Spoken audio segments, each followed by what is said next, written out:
आज हम पढ़ने जा रहे हैं द्विवेदी युग के प्रमुख कवि श्रीधर पाठक को। किस काल के? द्विवेदी युग के प्रमुख कवि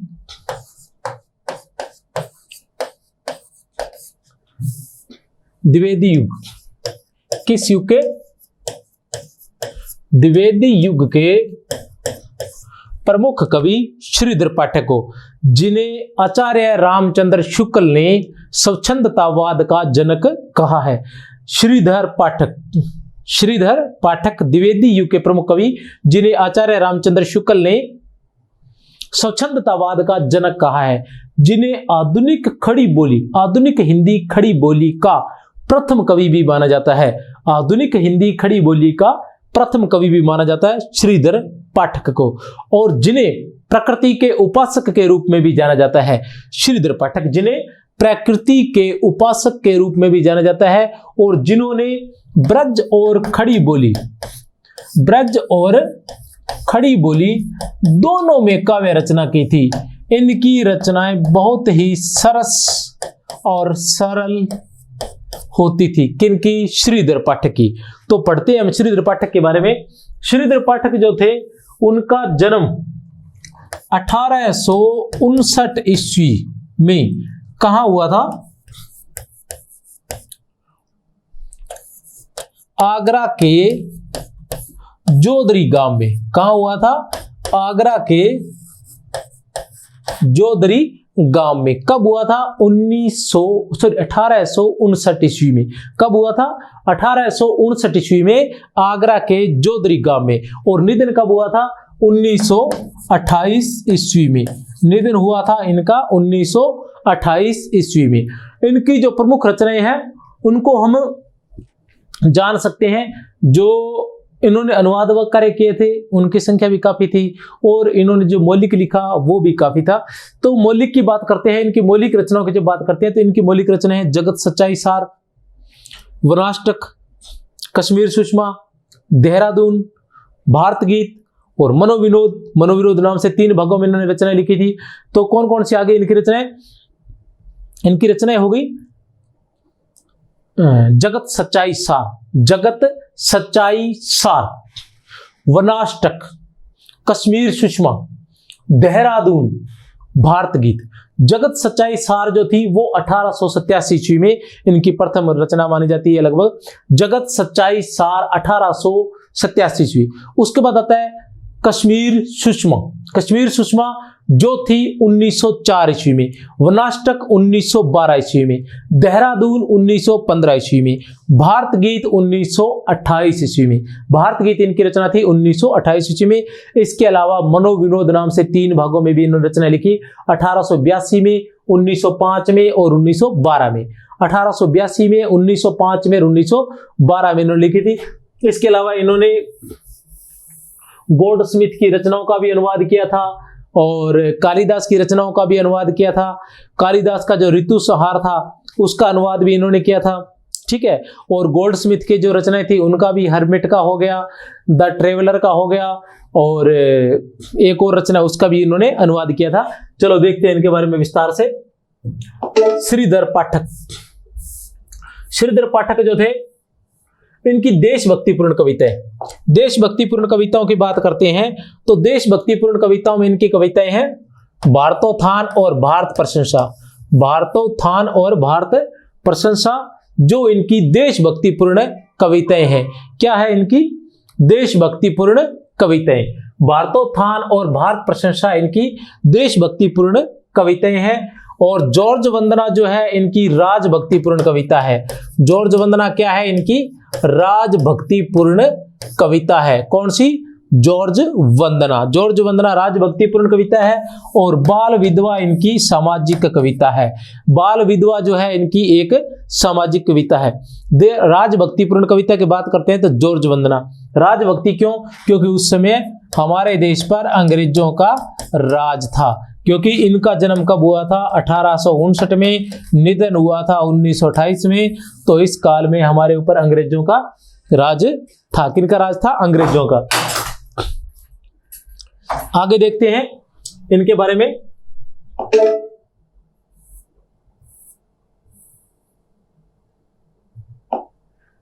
तत्कालीन कवियों में सबसे अधिक प्रकृति वर्णन किया था। इन्होंने श्रीधर पाठक ने तत्कालीन जो भी कवि थे उनके अंदर इन्होंने सर्वाधिक प्रकृति वर्णन किया था। तत्कालीन कवियों में सर्वाधिक प्रकृति वर्णन करने वाले थे और मातृभाषा के समर्थक थे। मातृभाषा के ये क्या थे?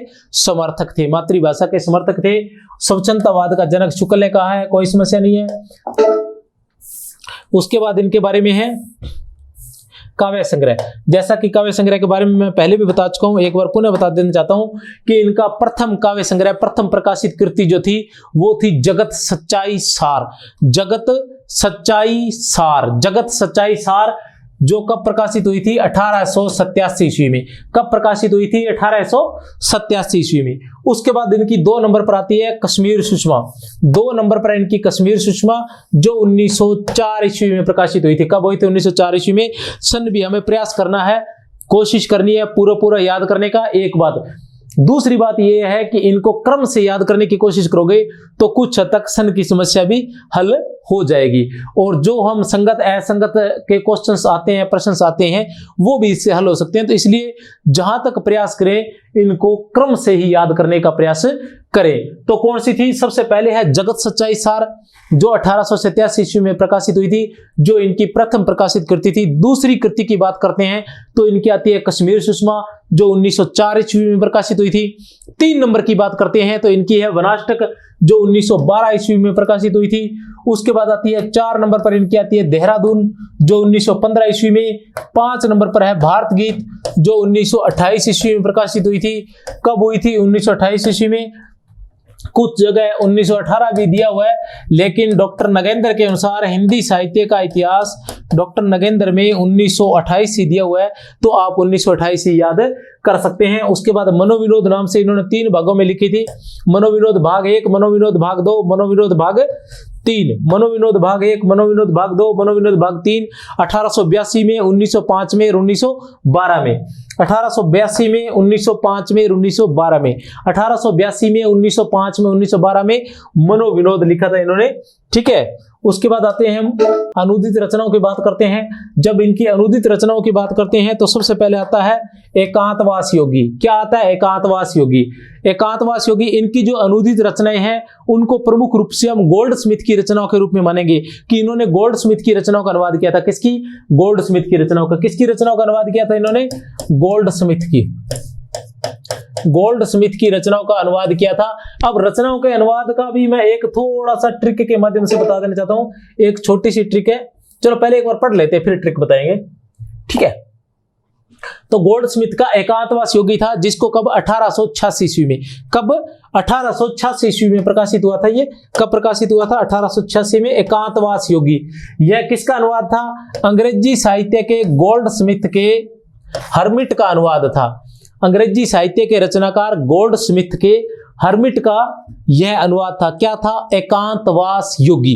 कब लिखा गया था? 1886 ईस्वी में। कब लिखा गया था? 1886 ईस्वी में। एकांतवास योगी गोल्डस्मिथ के हर्मिट का अनुवाद था। ये अंग्रेजी साहित्यकार थे।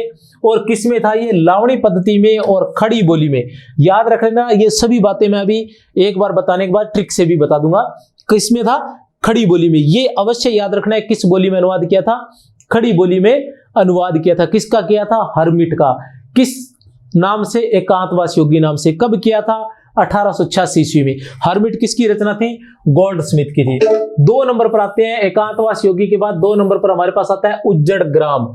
उज्जड़ ग्राम नाम से एकांतवास योगी के बाद दूसरा अनुवाद था, वो था उज्जड़ ग्राम, जो 1889 ईस्वी में प्रकाशित हुआ था। यह किसकी थी? यह भी गोल्डस्मिथ की रचना थी। और किसका अनुवाद था? Deserted village. डेजर्टेड विलेज का अनुवाद किया था किसने? श्रीधर पाठक ने। किस नाम से किया था? उज्जड़ ग्राम नाम से। किस नाम से किया था? उज्जड़ ग्राम नाम से अनुवाद किया था। किसकी रचना का? डेजर्टेड विलेज किसकी थी? गोल्डस्मिथ की रचना थी। किस भाषा में? ब्रज भाषा में। पहली कौन सी थी? खड़ी बोली में। और यह किसमें? ब्रज भाषा में। किस छंद में? रोला छंद में। किस छंद में किया था? रोला छंद में। और वो पहले वाली किसमें? उसमें क्या महत्वपूर्ण था? वो थी लावणी पद्धति में। किसमें थी? लावणी पद्धति में था। 3 नंबर पर आता है श्रांत पथिक। श्रांत पथिक श्रीधर पाठक की 3 नंबर का जो अनुवाद है वो है श्रांत पथिक। ये भी किसका है? गोल्डस्मिथ। गोल्डस्मिथ की किस रचना का?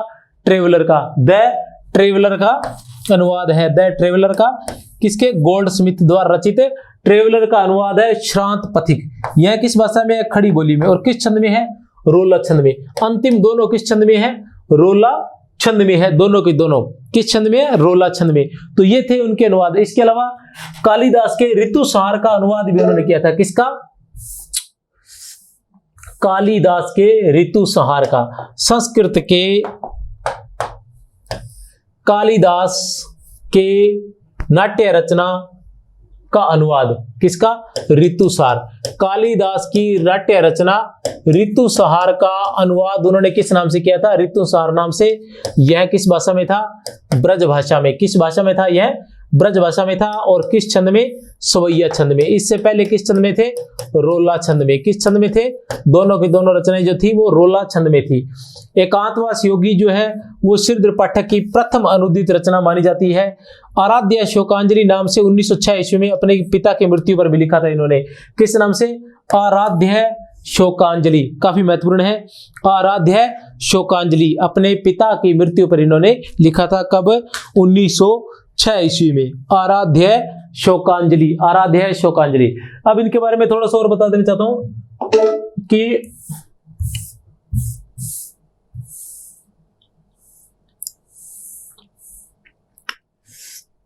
जो इन्होंने अनुवाद किया था, जो इन्होंने अनुवाद किया था, तो किस किस का अनुवाद किया था? तो सबसे पहले सन की ट्रिक है कि उसे आसानी से समझ सकते हैं। कैसे समझ सकते हैं सन को? सबसे पहले है 1 नंबर पर 1886 में, फिर 2 के अंतर से 1889 ईस्वी में, और फिर 3 के अंतर से 1902 ईस्वी में। तो लगातार जो है वो ये अंतर इनका चलता रहेगा कि 1886 में, फिर 3 के अंतर से 1889 में, और फिर 3 के अंतर से 1902 ईस्वी में। पहले 1886 ईस्वी में, फिर 3 के अंतर से 1889 में, और फिर 3 के अंतर से 1902 ईस्वी में। ठीक है। अब देखो पहला अनुवाद जो है वो किस में है? खड़ी बोली में। ठीक है। दूसरा अनुवाद जो है वो किस में है? ब्रज भाषा में। और चौथा जो अनुवाद, तीसरा जो अनुवाद है वो भी खड़ी बोली में। मतलब पहला अनुवाद खड़ी बोली में, फिर ब्रज में, और फिर खड़ी बोली में। पहला खड़ी बोली में, फिर ब्रज में, और फिर खड़ी बोली में।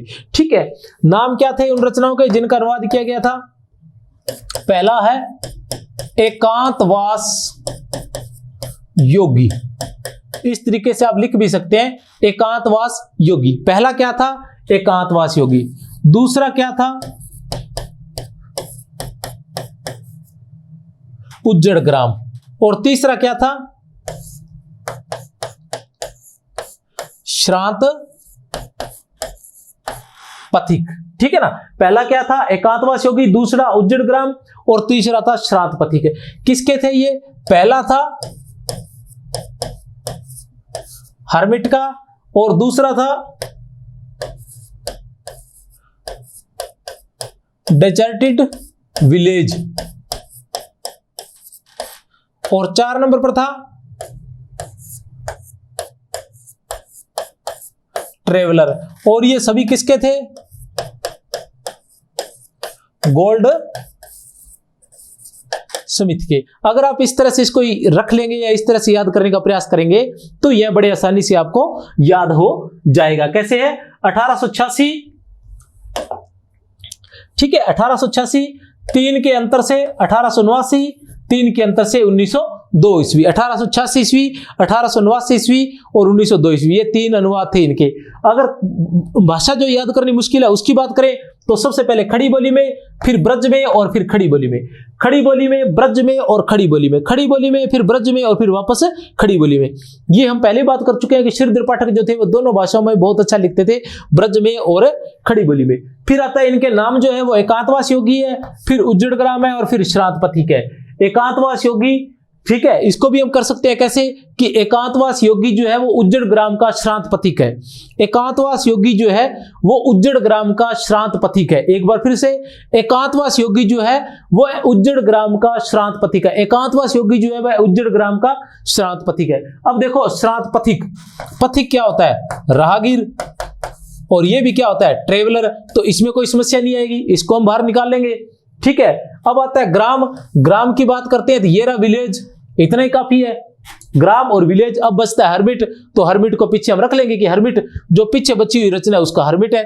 ठीक है ना, तो उज्जड़ ग्राम, डेजर्टेड विलेज, और इस तरह से नाम से हमें इनका पता चल जाएगा कि किसकी कौन सी रचना है। तो इस ट्रिक के माध्यम से आप इस श्रीधर पाठक जी को, जो स्वच्छंदतावाद के जनक कहा जाता है, किसने कहा? आचार्य रामचंद्र शुक्ल ने कहा। द्विवेदी युग के बहुत ही महत्वपूर्ण कवि है। ओके।